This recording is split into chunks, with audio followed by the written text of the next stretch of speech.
15 नवंबर 1966 का प्रातः क्लास चल रहा था। पहले पेज के मध्यांत में और बात चल रही थी, गॉड फादर को कहते ही हैं लिबरेटर, छुड़ाने वाला। कैसे छुड़ाने वाला? दुख और दर्दों से छुड़ाने वाला। लिबरेट करने के लिए फिर यहाँ पतित दुनिया में ही आवेंगे ना। यहाँ सत्य की दुनिया तो है नहीं, है ही पतित दुनिया।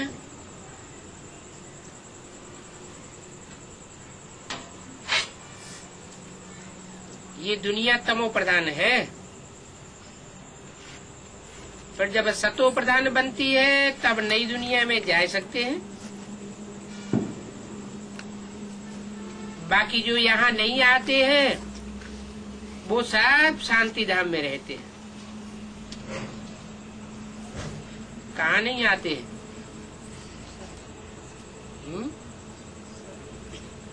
जो यहाँ नहीं आते हैं वो सब शांति धाम में रहते हैं। कहाँ नहीं आते हैं?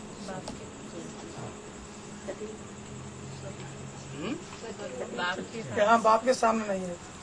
पतित दुनिया में बाप आते हैं, इसी दुनिया में आते हैं। सत्युग में तो आते नहीं है। तो यहाँ जो पतित दुनिया में नहीं आते हैं बाप के सन्मुख, अथवा बाप की फेवर में नहीं आते हैं, अथवा मन बुद्धि से बाप के सन्मुख नहीं आते हैं। एक तो होता है स्थूल शरीर से सन्मुख होना और दूसरा होता है मन बुद्धि से सन्मुख होना। तो जो यहाँ नहीं आते हैं वो शांति धाम में चले जाते हैं। ये दिल में अच्छी रीति बैठना चाहिए क्या, कि जो मेरे से कुछ न कुछ विमुख रहते हैं, पूरा सन्मुख नहीं होते हैं, तो जितना विमुख रहते हैं उतना ही उनको शांति धाम में बैठना पड़े। जितना मेरे सन्मुख होते हैं उतना ही सुख धाम में आते हैं। कोई तो पूरा 21 जन्म सुख धाम में आवेंगे, कोई फिर नंबरवार हो जाते हैं। ये दिल में अच्छी रीति बैठना चाहिए, तब ही समझेंगे कि हमको इस बाप को याद करना है।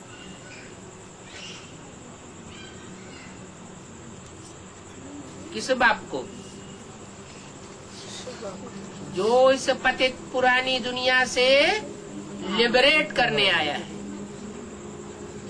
छुड़ाने के लिए आया है, छुड़ाने के लिए आया है।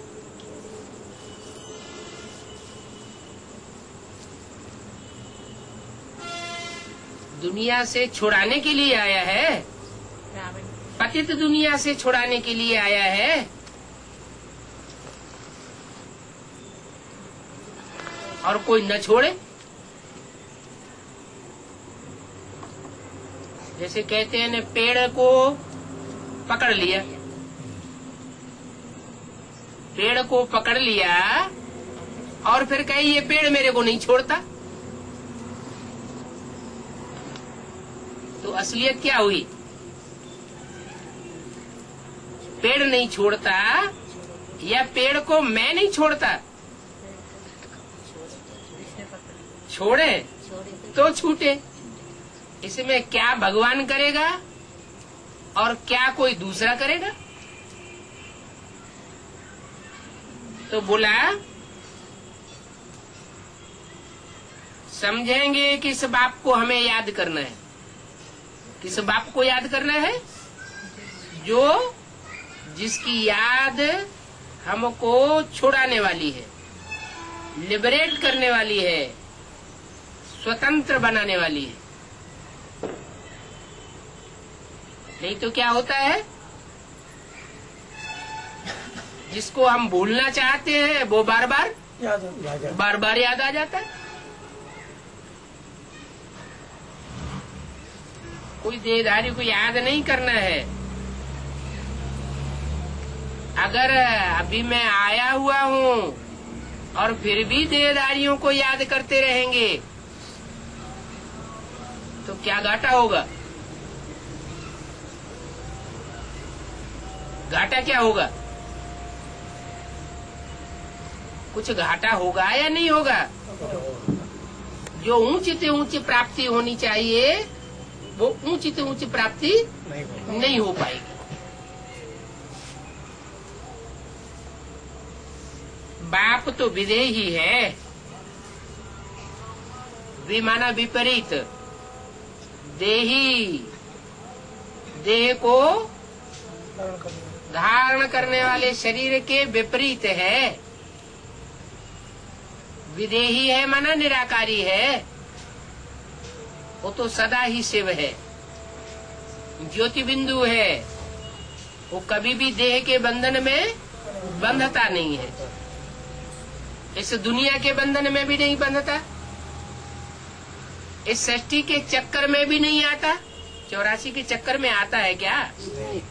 अगर वो भी 84 के चक्कर में आने लगे तो हमको इस दुनिया से छुड़ाने वाला कोई नहीं है। तो बाप विदेही है और सब का पिता है। कोई भी आत्मा ऐसी नहीं है जिसका वह पिता न हो। क्या जन्म देता है? आत्मा को जन्म नहीं देता। आत्मा जन्म नहीं लेती, मरती नहीं। आत्मा तो अजर अमर अविनाशी है, लेकिन आत्मा अपने स्वरूप को भूल जाती है। जब भूल जाती है और समझती है कि मैं ये देह हूँ, मैं ये पुतला हूँ, देह में अटैचमेंट लग जाता है।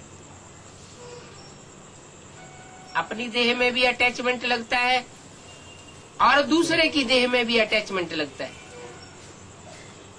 तो देह चाहे अपनी हो चाहे देह के संबंधी हो, उनमें जहाँ अटैचमेंट लगता है तो उसको डिटैच कराने के लिए उस विदेही बाप को याद करना पड़ेगा। और याद कोई चीज कब आती है? हाँ, पहचान होगी। पहचान होगी वो तो बात पहली। पहचान होगी तभी तो संबंध जुटेगा। पहचान नहीं होगी तो कनेक्शन नहीं जुड़ सकता। लेकिन याद कब आता है? सकर में। जैसे आंखों से जो चीज देखी जाती है तो याद आती है। तो सिर्फ क्या आंख इंद्रिय की ही बात है कि आंख से जो देखा जाएगा वो ही याद आएगा? और इंद्रियों से जो रसना ली जाती है वो रसना याद नहीं आती है क्या? जीव ने रसगुल्ले का स्वाद लिया, वो याद आता है कि नहीं याद आता है? याद आता है। तो जो भी कर्मेंद्रियां हैं, उन कर्मेंद्रियों से जो भी स्वाद लिया जाता है वो याद जरूर आता है। अब परमात्मा कैसे याद आएगा? वो तो भी देह ही है, उसको अपनी देह है ही नहीं, वो देह के बंधन में बंधता ही नहीं, फिर याद कैसे आएगा? है? वो देही विदेही है। देही माना देह को धारण करने वाली आत्मा है। धारण तो कर सकती है, भूत प्रेत प्रवेश कर सकते हैं, तो क्या भगवान प्रवेश नहीं कर सकता? गीता में भी अक्षर आया हुआ है, प्रवेश तुम, मैं प्रवेश करने योग्य हूँ। तो जब मैं प्रवेश कर सकता हूँ तो क्यों नहीं प्रवेश करूंगा? किसमें प्रवेश करूंगा? उसमें प्रवेश करूंगा जो मनु की पहली औलाद है, ब्रह्मा। मनु कहा जाता है ब्रह्मा को। जो ब्रह्मा की पहली औलाद है, मैं उसमें प्रवेश करता हूँ। जो ब्रह्मा की पहली औलाद, वो पहला ब्राह्मण। पहला ब्राह्मण सो पहला देवता, पहला देवता सो पहला क्षत्रिय, सो पहला वैश्य, सो पहला शूद्र, और वही फिर पहला ब्राह्मण बनता है। तो मैं उस पहले में प्रवेश करता हूँ जिसको कहते हैं अलफ। बे में नहीं मुकर्रर रूप से प्रवेश करता हूँ, अलफ में आकर के मैं अल्लाह बनता हूँ। अल्लाह माने सबसे ऊंच। ऊंच और नीच की बात निराकारी दुनिया की बात है या इस साकारी दुनिया की बात है? साकारी दुनिया में नीच और ऊंच होते हैं। तो इस साकारी दुनिया में मैं उस अव्वल में प्रवेश करके अव्वल नंबर धर्म की स्थापना करता हूँ। इसलिए कहानी बना दी है शास्त्रों में। मुस्लिम शास्त्रों में कहानी बनाई है क्या? अल्लाह अव्वल दीन। अल्लाह ने आकर के अव्वल नंबर दीन माना धर्म की स्थापना की। वो समझते हैं हमारे इस्लाम धर्म की स्थापना की, उसी को अव्वल नंबर दीन समझते हैं। लेकिन नहीं, उसकी स्थापना तो इब्राहिम ने की, उसका परिष्करण मोहम्मद ने आकर के किया, मूर्ति पूजा का खंडन कराई दिया। इस्लामी पहले मूर्तियों के पुजारी थे, सैकड़ों सैकड़ों देवताओं की मूर्तियां बनाते थे, उनकी पूजा करते थे, व्यभिचारी पूजा करते थे। एक को नहीं पूजते थे, अनेकों में उनकी दृष्टि, वृत्ति और बुद्धि जाती थी। तो दृष्टि, वृत्ति और बुद्धि व्यभिचारी बनेगी या आप व्यभिचारी बनेगी?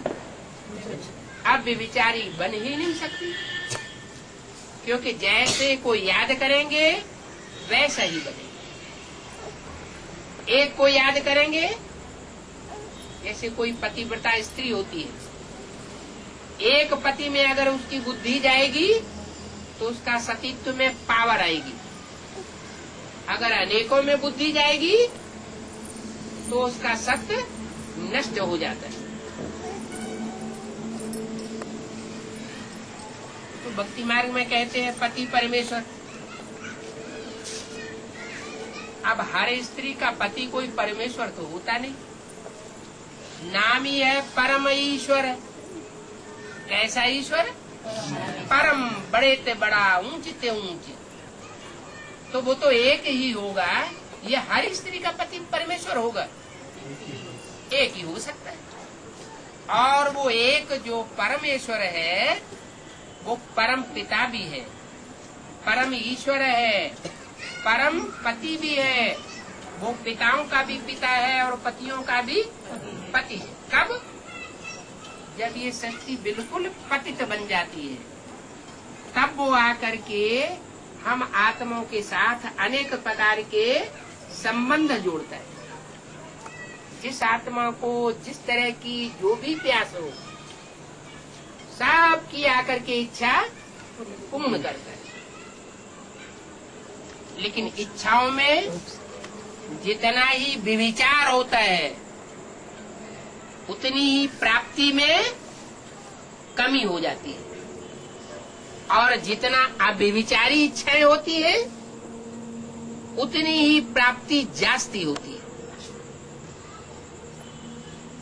कोई तो विश्व का मालिक बन जाता है, विश्व की मालिकिन बन जाती है, और कोई आत्माएं नई दुनिया में जाकर के चांडाल का पद पाती। तो कौन सा पद पाना चाहिए? ऊंचे ऊंच बाप आया हुआ है, तो ऊंचे ऊंच बाप के बच्चे भी कैसे होने चाहिए? ऊंचे ऊंच होने चाहिए। ऊंचे ऊंच वर्षा प्राप्त करना चाहिए। नीची कैटेगरी की प्राप्ति हम क्यों करें?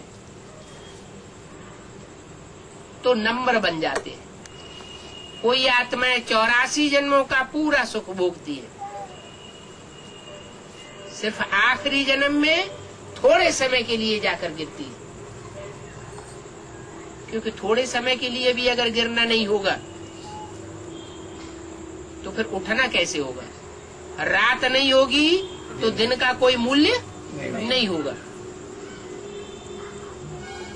दुख नहीं होगा तो सुख का कोई मूल्य नहीं होगा। जिसने अपने जीवन में कभी दुख देखा ही ना हो, वो सुख को कोई मूल्य नहीं देगा। तो ये भी जरूरी है। बाबा, सतयुग में वहाँ सुख का मूल्य कोई भी आई नहीं है? सतयुग में भी आत्मा की बात बताई, समय की बात नहीं बताई। समय कोई ऐसा होता है जब घोर सोजरा होता है, समय कोई ऐसा होता है जब घोर अंधेरा होता है।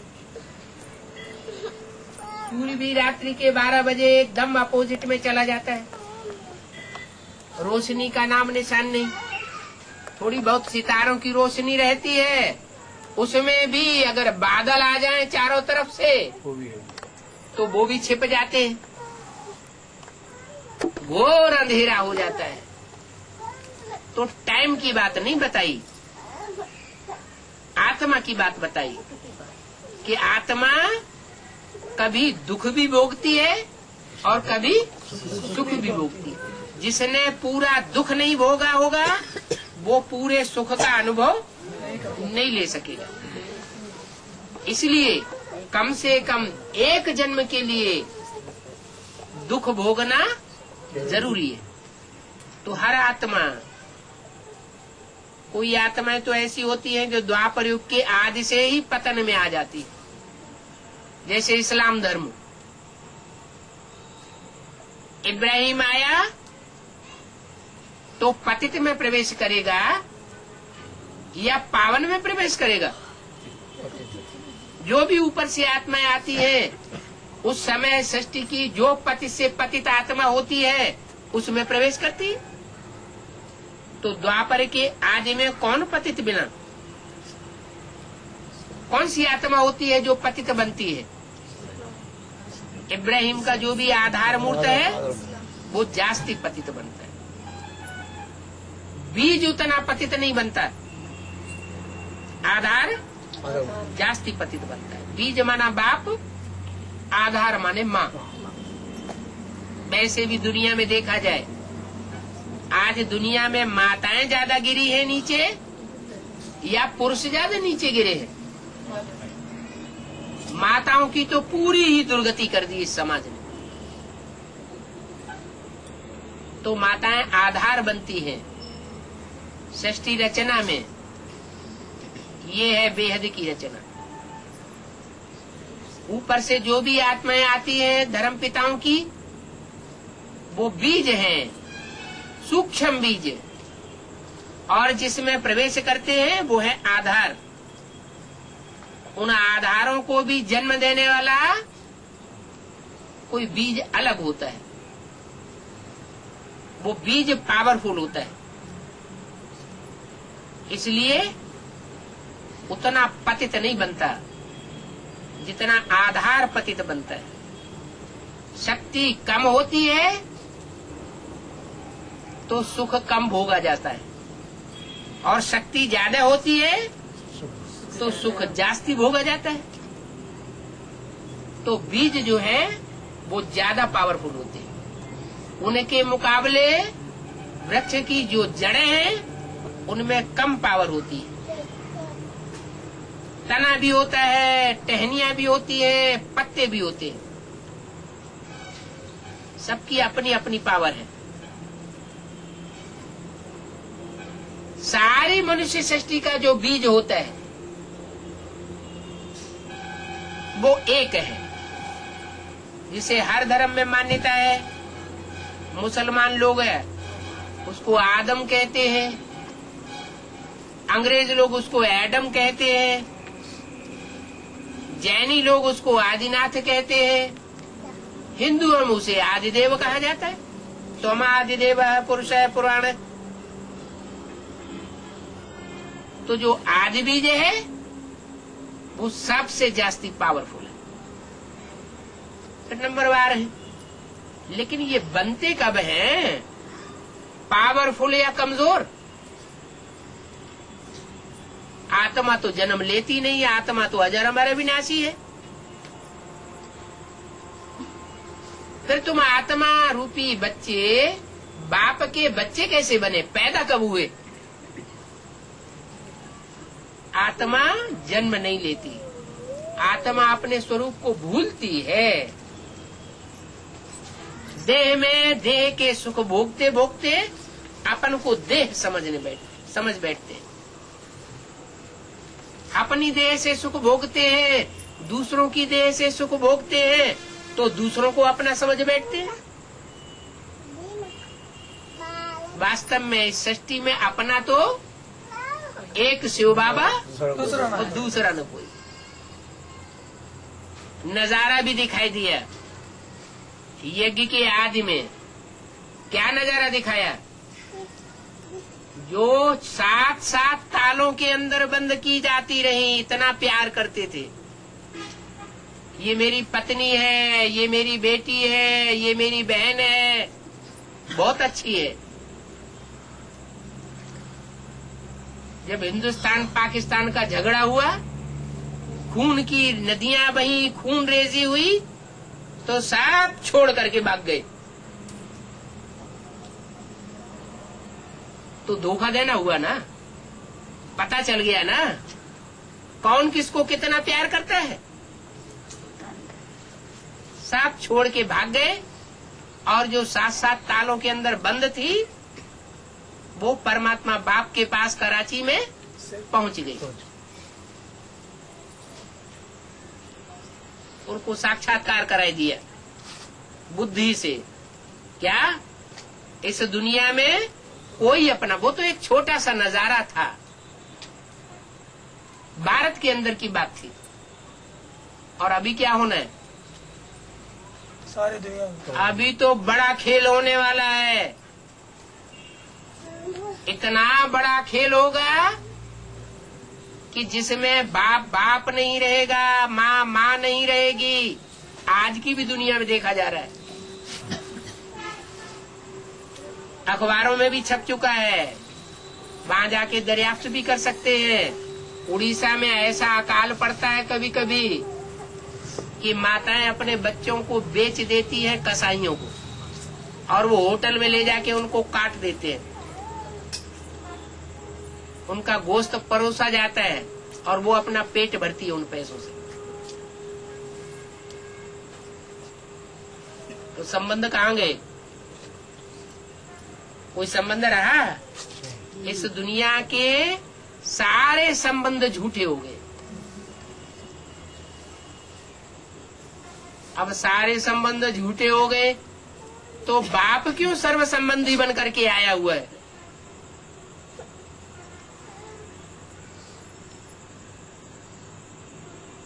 इसलिए आया हुआ है कि बाप ही आकर के सत्य ज्ञान सुनाता है। सब अपने स्वार्थ के लिए झूठी बातें बताते हैं, और बाप आकर के सच्ची बात बताता है। उसे कुछ लेना देना नहीं है किसी से, क्योंकि जिनको अपना रथ होता है, स्वार्थ होता है, वो बातें बनाता है। जिसको कोई स्वार्थ नहीं होता है, अपना रथ ही नहीं होता है, उसको झूठी झूठी बातें बनाने की दरकार ही नहीं। इसलिए गॉड इज ट्रुथ कहा जाता है। सत्य को ही परमात्मा कहा जाता है, सत्य को ही ज्ञान कहा जाता है, असत्य को अज्ञान कहा जाता है। तो बाप सच्चा है। सच्चा बाप आकर के सचखंड की स्थापना करता है, सतयुग की। सत्य माना सत्य, सच्चा युग, और सच्चे बच्चों को पसंद करता है। क्या? अंदर एक और बाहर दूसरे, ऐसे बच्चों को फिर पसंद नहीं करता है। मन में राम बगल में छुरी, ऐसे बच्चों को पसंद नहीं करता। कैसे बच्चों को पसंद करता? जो बहुत भोले हैं। क्या? भोले हैं, इसलिए चंबे में भी जल्दी आ जाते हैं। क्या? कोई भी XYZ उनको अपने पंजे में गुरु फंसाए लेता है। बाप कहते हैं ऐसे भोले बच्चे, जो सच्चे बच्चे हैं, अपना सच्चा पोता मेल बाप को देने वाले हैं, उन बच्चों को आकर के मैं मिलता हूँ।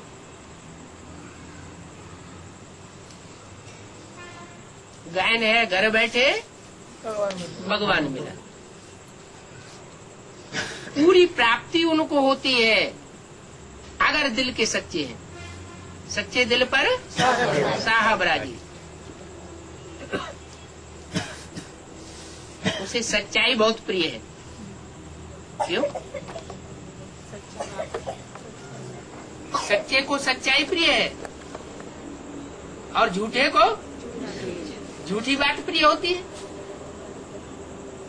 पानी पानी में जाके मिलता है, दूध दूध में जाके मिलता है, कीचड़ कीचड़ में जाके मिलता है। जो जैसी आत्मा होती है वैसी ही रचना बनाती है। इस्लाम धर्म की आत्मा होगी तो क्या रचेगी? इस्लाम धर्म की आत्मा रचेगी, इस्लाम धर्म का पाठधारी बनाएगी। सूर्यवंशी आत्मा होगी तो सूर्य जैसा बनाएगी। चंद्रवंशी आत्मा होगी तो चंद्रवंशी बनाएगी। तो जो जैसा होता है वैसा बनाता है। लेकिन सुप्रीम सोल क्या बनाने आया है? वो भी तो निराकारी है। क्या है? निराकारी है। तो क्या बनाएगा? निराकारी बना देगा। निराकारी माना निर्विकारी, निर्विकारी माना निरहंकारी। कोई देह का अहंकार नहीं। देह से ममत्व ही छुड़ाए देगा। देह से जो अटैचमेंट है, चाहे अपनी देह हो चाहे पराई देह हो, अगर उसे अटैचमेंट छुड़ाए दे तो क्या कहेंगे? क्या बन गए? निराकारी बन गए। अब उस दौड़ में, उस पढ़ाई में जो जितना आगे जाता है निराकारी बनने में, वो उतना ही पहले नंबर ले लेता है। अभी लास्ट चांस है। क्या? टू लेट का बोर्ड लगने वाला है। लगने वाला है या लग चुका है पहले ही? है? लगने वाला है। और सन 76 के लिए विनाश की घोषणा की थी और लक्ष्मी नारायण की प्रत्यक्षता की घोषणा की थी। वो कहाँ गई?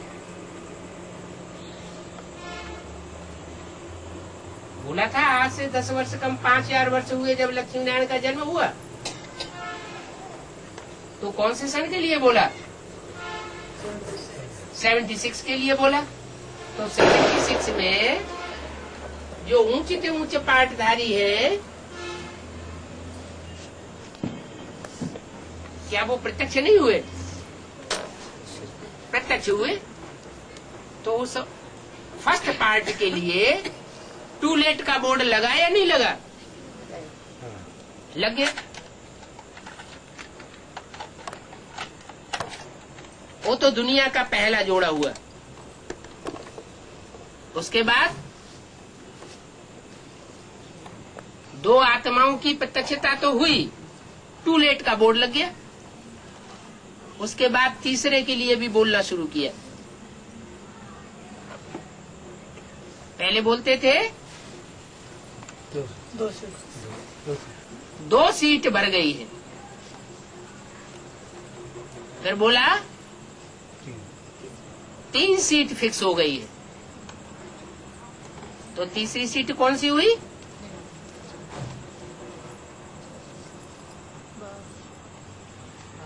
अरे 3 पुरियां हैं शांतिधाम के नजदीक। सूक्ष्म वतन की पहली पुरी और एक सबसे नीची पुरी 5 प्रकृति के तत्वों के बिल्कुल नजदीक, दुखधाम के नजदीक, साकार दुनिया के नजदीक। सबसे नीचे की पुरी ब्रह्मापुरी और एक है बीच की, न ऊपर न नीचे, तो वो हो गई न्यूट्रल। अब जो न्यूट्रल है वो लफुल भी है तो लाफुल भी है। जैसे तराजू का कांटा होता है, कांटा अगर एक तरफ झुक जाता है तो बैलेंस नहीं माना जाता, अगर किसी तरफ झुका हुआ नहीं है तो बैलेंस्ड है। यही हमारे जीवन का लक्ष्य है। क्या? कि दुख सुख में समान हो जाए, दुख दुखानुभव न हो, दुखी न हो, और सुख सुख अनुभव न हो। जैसे सुखी आदमी ज्यादा हो जाता है तो बहुत उछलता है, तो उछलने वाली बात भी खत्म। सुख दुखे समय कृत्वा, जैसे मनुष्यों ने बनाई दी है गीता। और गीता पढ़ाई किसने? भगवान ने पढ़ाई। कब पढ़ाई? कलयुग के अंत में पढ़ाई। यही पढ़ाई पढ़ाने आया हुआ है। क्या? कि जीवन को बैलेंस वाला बनाओ। ये हमारे जीवन का लक्ष्य है, विष्णु फरिश्ता बनना, नर से नारायण और नारी से लक्ष्मी बनना। तो उस पहले के लिए तो टू लेट का बोर्ड लग चुका। उसके बाद अभी 3 आत्माएं, उनके लिए भी टू लेट का बोर्ड हुआ। 3 के बाद अष्टदेव। अभी 2 साल से अव्यक्त वाणी में लगातार उन अष्टदेवों के बारे में बोला जा रहा है। उनका भी कोई टाइम होगा या नहीं होगा? उनका भी टाइम होता है। जो बोला हुआ है, एक भी पावरफुल संगठन तैयार होने पर एक दूसरे ग्रुप को खींचते हुए, 12 के 9 ग्रुप है ना माला में, एक भी पावरफुल संगठन तैयार होने पर एक दूसरे को खींचते हुए, एक दूसरे ग्रुप को खींचते हुए अंत में 108 की माला का संगठन एक हो जाएगा।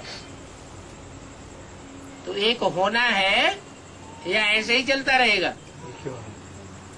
होना तो है ना। तो अभी 8 की बारी है, अभी 8 की बारी है और कल 108 की भी बारी आ जाएगी। उसमें भी टू लेट का बोर्ड लग जाए। अब जल्दी जल्दी होना है। उसके बाद ब्रह्मा की 1000 भुजाएं,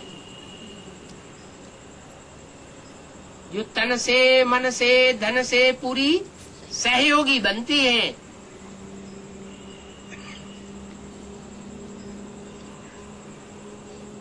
तो वो भी चांस पूरा होना है। फिर 16,108 राज परिवार में आने वाले वो भी प्रत्यक्षता जल्दी होनी है। अब तो 2/3 टाइम तो गुजर गया। कितने वर्ष पूरे हो गए?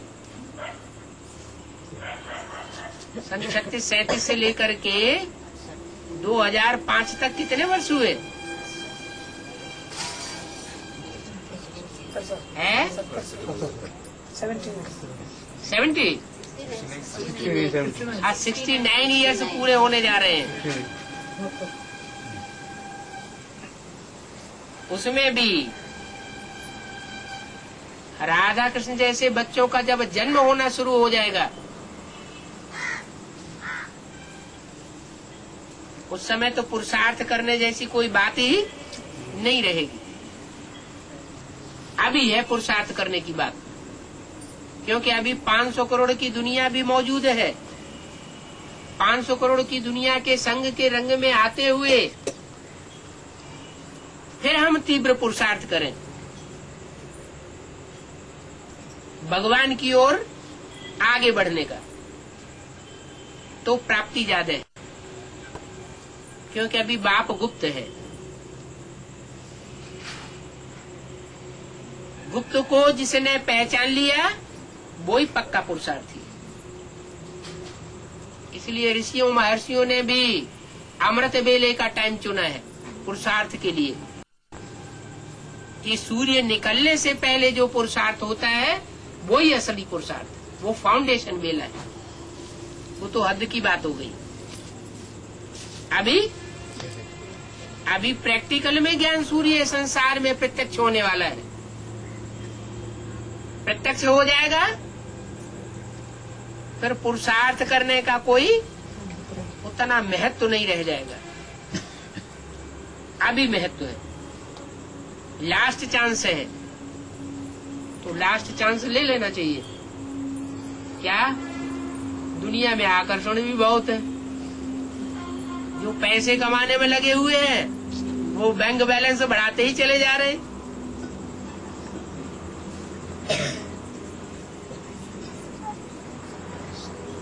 दुनिया में महल माड़ियां अटारियों की संख्या बढ़ती ही चली जा रही। बाप कहते हैं ये 100-150 साल का अंतिम पंप एंड शो है माया का। पहले इतनी महलमाड़ियां अटारियां और इतना आकर्षण माया का नहीं था। साइंस के इतने जो साधन निकलते चले जा रहे हैं वो इतना आकर्षण करने वाले नहीं थे। ये जहाज, ये मोटर कार, ये कंप्यूटर, ये सब अभी निकले हैं। किस लिए निकले हैं? हमारी बुद्धि को आकर्षित करने के लिए, चकाचौंध करने के लिए। इन स्थूल पदार्थों में जिनकी बुद्धि चकाचौंध में आ जाती है वो परमात्मा बाप से बहुत दूर हो जाते हैं। इन साधनों का भोग करते हुए भी बुद्धि एक बाप में लगी रहे, क्योंकि बाप कहते हैं ये साधन भी तुम्हारे लिए हैं, अगर तुम इनको ईश्वरीय सेवा में यूज करते हो तो। दुनिया के सारे साधन तुम्हारे चरणों में आ जाएंगे।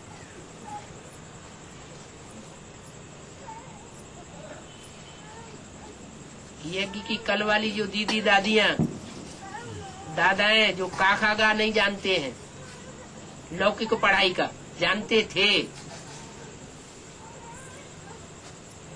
उनको हवाई जहाज अब क्या बड़ी चीज रह गई। कोई बहुत बड़ा साधन हो गया उनके लिए नहीं। ये मर्तबा कहाँ से आया है? ईश्वरीय नॉलेज का बेसिक पाठ ही पढ़ा ना, तो बेसिक पाठ में भी इतना मान मर्तबा, इतनी हद की प्राप्ति, तो जो संपूर्ण पढ़ाई है वो पढ़ेंगे तो उनको कितनी प्राप्ति होगी। लेकिन संपूर्ण पढ़ाई पढ़ने में भी भाषा आड़े आ जाती है।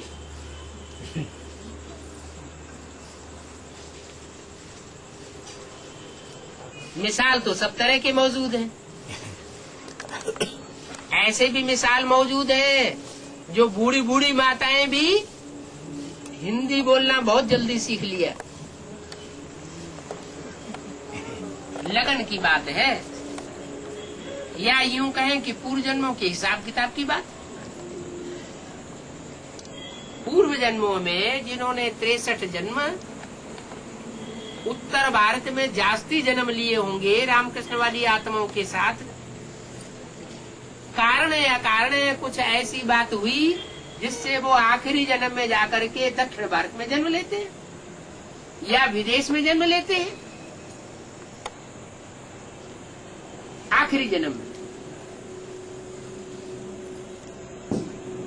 तो क्या वो अपने पूर्व जन्म के संस्कारों के आधार पर उस एक ही जन्म में मेहनत करके हिंदी नहीं सीख सकते?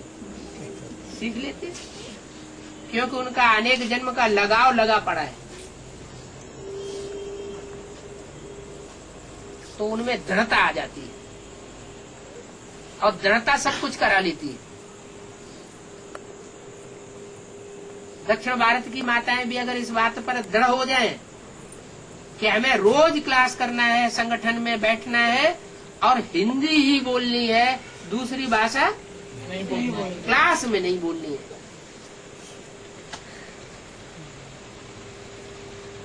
(82) में दक्षिण भारत में आना हुआ। 1 या 1.5 महीने के लिए ही दक्षिण भारत में रहना हुआ।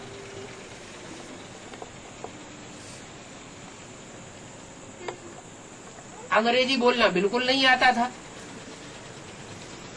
और तमिलनाडु में कोई हिंदी बोलता ही नहीं था। उस समय कर्नाटक में भी कोई हिंदी नहीं बोलता था। तो 1.5 महीने के अंदर अंग्रेजी बोलना शुरू कर दिया, क्योंकि जब कोई और रास्ता ही नहीं है तो वो जो वर्डिंग्स थोड़े बहुत हैं अपने पास उन्हीं से काम चलाना पड़े।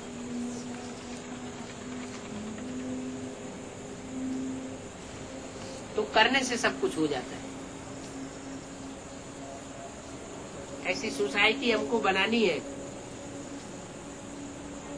कि उस सोसाइटी में मूव करने से भाषा जल्दी आ जाए।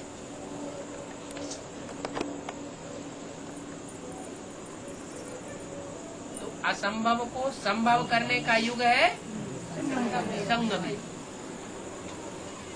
लेकिन कब? जब अपने अंदर दृढ़ता आ जाए। ढीले ढाले अरे हो जाएगा, आज नहीं तो कल हो जाएगा। अरे सब कोई ऐसे शब्द के लिए हो सकता है क्या? जैसे सब चलते हैं वैसे हम भी चलेंगे। तो प्राप्ति भी जैसी सबको होगी वैसी हमको भी होगी।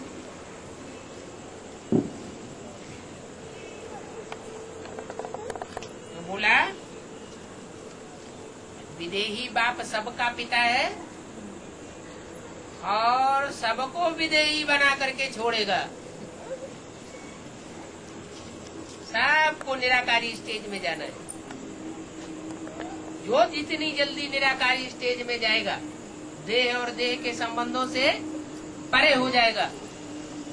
500 करोड़ का जो माला का मणका है वो नंबर फिक्स हो। क्या 500-700 करोड़ रुद्रमाला है, बड़ी थी बड़ी। परमधाम में नंबरवार जावेंगे और नंबरवार ही उतरेंगे। तो जो जितनी जल्दी निराकारी स्टेज को धारण करेगा, माने देह और देह के संबंधों से परे जावेगा, वो उतना ही माला में पहला नंबर, ऊंचा नंबर ले जावेगा। और जो जितना ऊंचा नंबर लेगा वो उतना ही ऊंचा जन्म जन्मांतर का सुख भी भोगेगा। क्या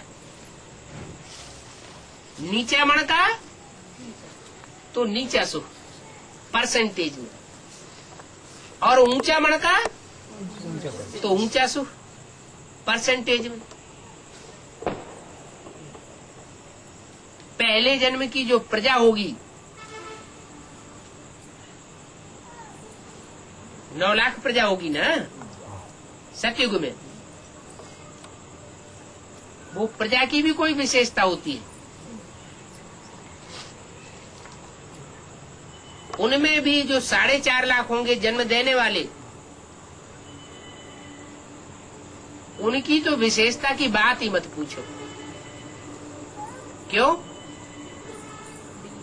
क्योंकि वो तो चढ़ती कला के पुरुषार्थी है। 4.5 लाख बच्चे जो जन्म लेंगे वो तो उतरती कला में जन्म लेंगे। क्या उनका जन्म लेना कौन से युग में होगा? जब दुनिया की कलाएं उतरने लगेंगी। और उनको जन्म देने वाले जब तक जिएंगे तब तक उनकी चढ़ती ही चढ़ती कला होनी है, उतरती कला नहीं होगी। तो उनमें संस्कार कौन से पड़ गए? जो भी 63 जन्म होंगे, उन 63 जन्मों में भी उनके संस्कार चढ़ने के पड़े हुए हैं, उतरने के नहीं पड़े हुए हैं। उनमें भी फिर नंबरवार हैं। कोई पहले निराकारी बनते हैं, कोई बाद में निराकारी बनते हैं। जो 1 लाख है पहले, जो यज्ञ रुद्र यज्ञ रचे जाते हैं तो वो 1 लाख मण के तैयार किए जाते हैं और उनकी पूजा होती है। जरूर उनमें विशेषता है। जो ज्ञान उन्होंने धारण किया है वो ज्ञान और 9 लाख मणकों ने, 8 लाख मणकों ने धारण नहीं किया, क्योंकि वो सूर्यवंशी मणके सूर्यवंश की लिस्ट में आते हैं। दूसरे वंश की आत्माएं उनका ज्ञान में मुकाबला नहीं कर सकती। यहाँ का ईश्वरीय ज्ञान जन्म जन्मांतर का स्थूल धन बन जाएगा। क्या? जो यहाँ जितना ही ईश्वरीय ज्ञान को धारण करने वाला बनेगा, उतना ही जन्म जन्मांतर का स्थूल धन का स्वामी बन जाएगा। तो सबसे ज्यादा साहूकार कौन बनेंगे? है राम राजा, राम प्रजा, राम साहूकार। वो सूर्यवंशी बच्चे जन्म जन्मांतर के साहूकार बनेंगे। हाँ, अंतिम जन्म में तो नीचे गिरना ही होता है। उसमें भी बाप कहता है, बच्चे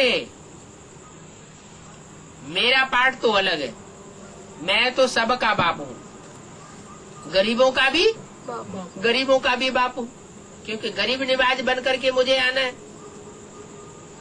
लेकिन अंतिम जन्म में भी तुम बच्चे मेरे से ज्यादा धनवान होते हो।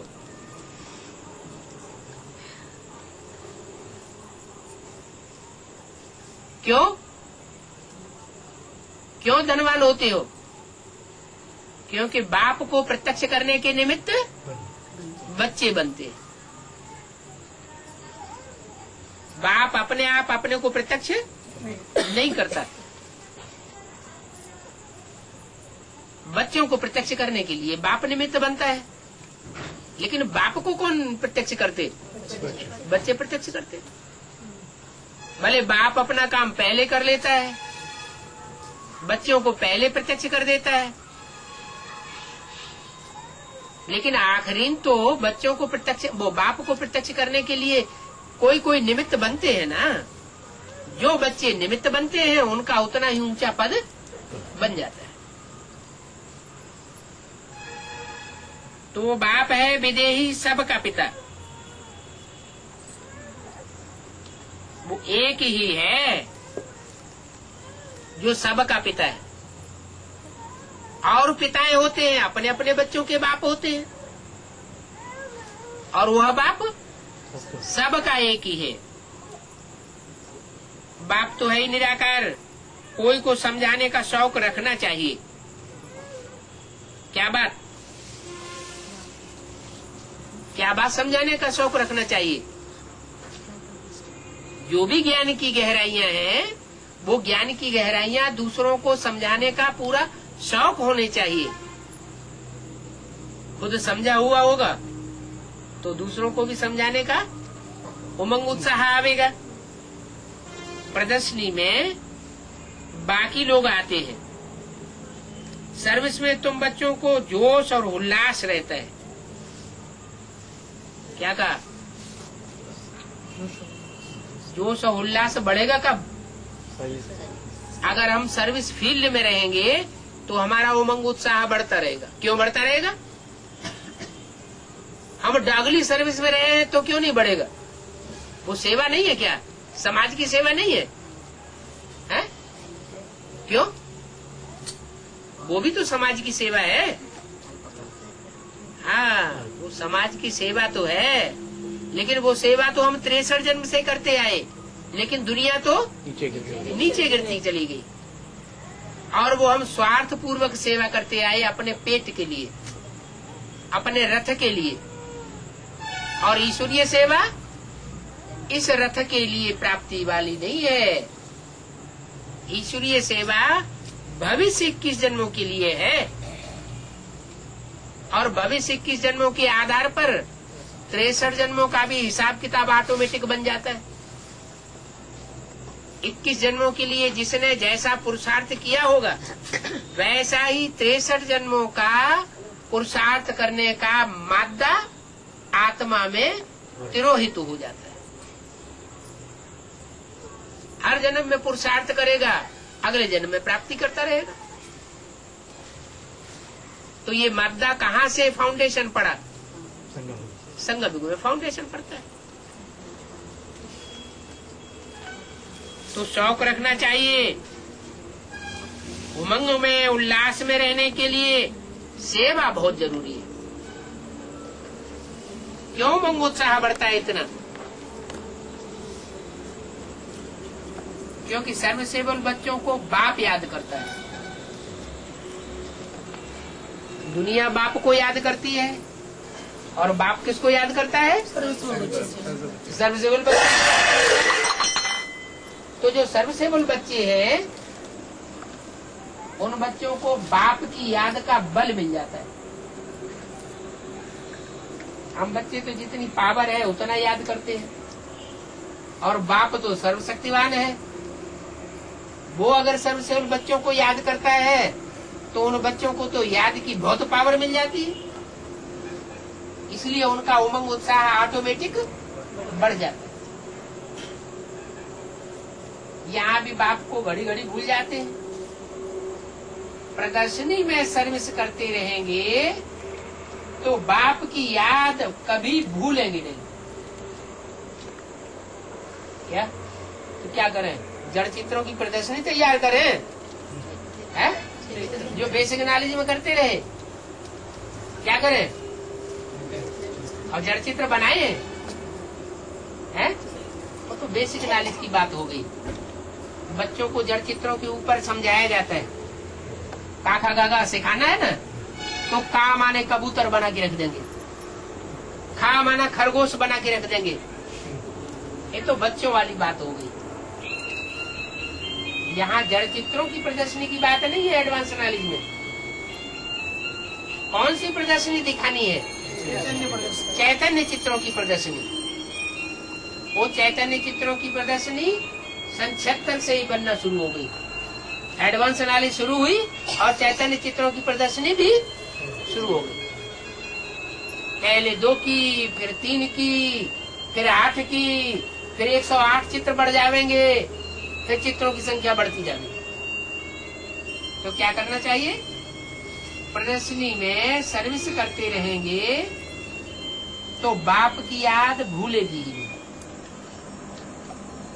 माना जो भी चैतन्य चित्र तैयार होते जाएं, अगर उनके साथ भी रहेंगे तो हमारी अवस्था बहुत अच्छी रहेगी।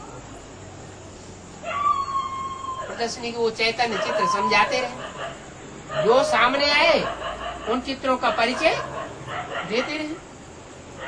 यहाँ भी बाप को घड़ी घड़ी भूल तो जाते हैं ना, सर्विस में नहीं भूलेंगे। वहाँ तो सबको याद कराते रहते हो। जब खुद याद में रहेंगे तभी औरों को याद दिला सकेंगे। तुम बच्चे पढ़ रहे हो, बुद्धि में है हम अपनी राजधानी स्थापन कर रहे हैं और अपने लिए स्थापन कर रहे हैं। क्या जितनों को बाप का परिचय देंगे वो हमारी राजधानी में आ जाएंगे। परिचय देने मात्र से ही हमारी राजधानी में आ जाएंगे। अगर वो पुरुषार्थ करेंगे तो राजा बन जाएंगे।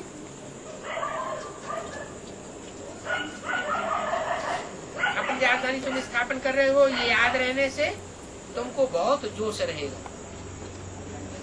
कि जल्दी से जल्दी हम अपनी बड़ी से बड़ी राजाई स्थापन कर लें। बाप को भूलने से गलती हो जाती है। क्या बाप कब भूलता है? बुद्धि में से कब निकल जाता है? हैं? जब दूसरों को हम नजदीक लाते हैं तो बाप की याद, बाप अपने कहता है चलो भैया इनको जुड़ने दो, हम अपना दूसरा रास्ता पकड़े।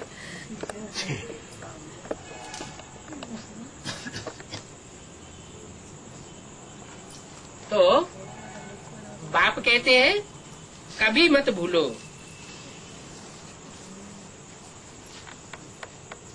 गलतियां फिर होंगी नहीं।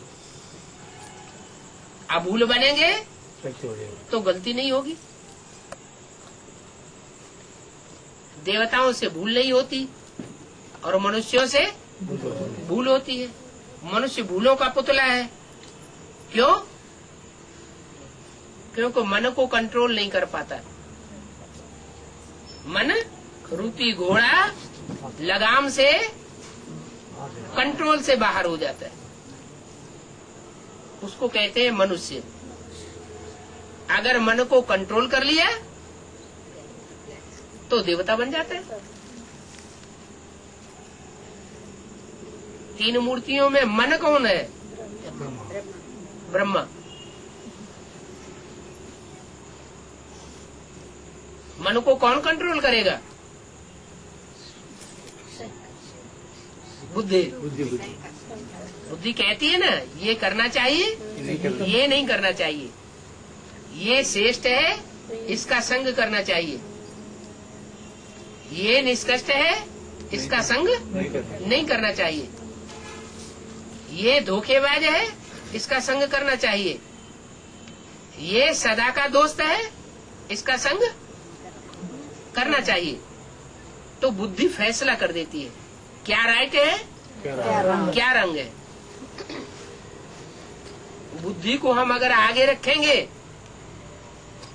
तो जजमेंट सही होगा। क्यों? क्योंकि हर मनुष्य आत्मा को जन्म से ही बुद्धि की दात मिली हुई है। ड्रामा प्लेन अनुसार कहो या भगवान से कहो, वो दात मिली हुई है। बहुत बड़ी दात है ईश्वर की या ड्रामा की, बहुत बड़ी देन है जो हर एक को मिली हुई है। क्या? बुद्धि।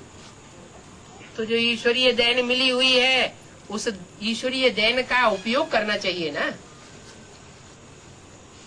उसे काम में लाना चाहिए ना। बुद्धिमानों की बुद्धि है भगवान बाप और हम उसके बच्चे हैं। तो बच्चों को बाप की प्रॉपर्टी यूज करनी चाहिए ना। यूज न करें, ऐसे ही पड़ी पड़ी सड़ती रहे तो ना अपना भाग्य बनेगा, अपना फायदा होगा और ना विश्व का कल्याण होगा। तो बुद्धि काम में लानी चाहिए।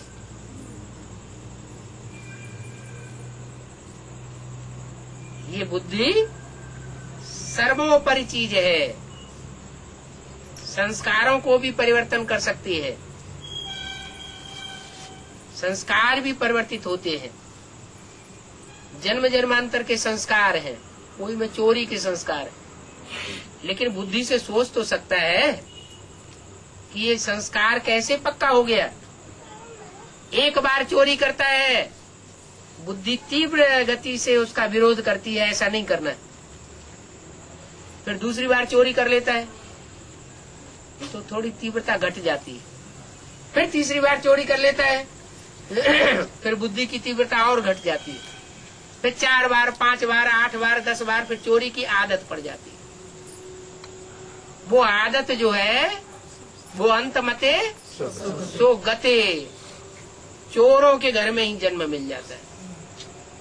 जैसे कसाई का बच्चा है, कसाई के घर में जन्म लेता है, जहाँ पीढ़ियों से गाय काटते चले आ रहे हैं, तो उस घर में जन्म लेने वाला बच्चे की बुद्धि में ये आएगा कि गाय काटना पाप है।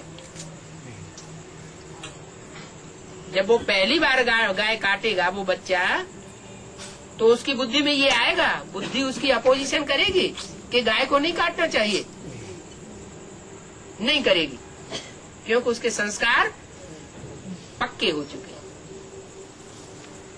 तो फिर बुद्धि काम नहीं करती। अभी बुद्धिमानों की बुद्धि हर बच्चे को मिल रही है, अपनी अपनी बुद्धि है, वो तो हद की है। अभी तो बेहद का बाप आया हुआ है।